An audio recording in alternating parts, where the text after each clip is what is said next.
How do college football transfer portal rules affect academic eligibility? Imagine changing schools in the middle of a semester and still wanting to play football right away. It sounds simple, but there are many rules that make this process more complex. When a student-athlete enters the transfer portal, their ability to compete immediately depends a lot on their academic standing. The NCAA Division I has specific rules that connect transfer eligibility with academic progress.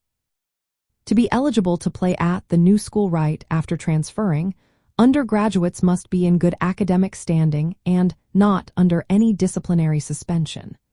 They also need to show they are making progress toward earning their degree.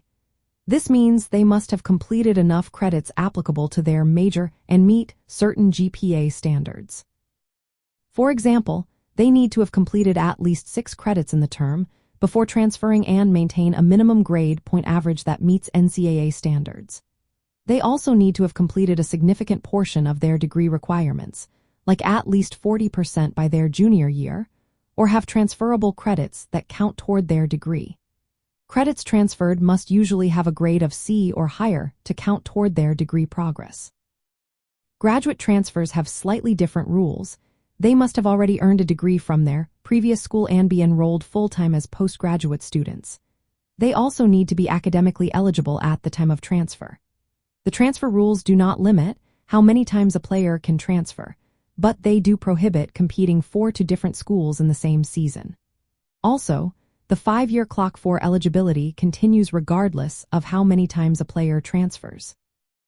Because of this, students need to work closely with academic advisors and admissions offices before transferring to make sure their credits will transfer and count toward their degree. If they fail to meet these academic requirements, they might not be allowed to compete immediately, which can delay their playing time and impact their athletic development. So, the transfer portal rules make academic progress a key factor in whether a player can jump into action quickly at a new school. They encourage student athletes to think about their education while considering athletic opportunities. In the end, maintaining good academic standing and making steady progress toward their degree are essential for staying eligible to play right after transferring.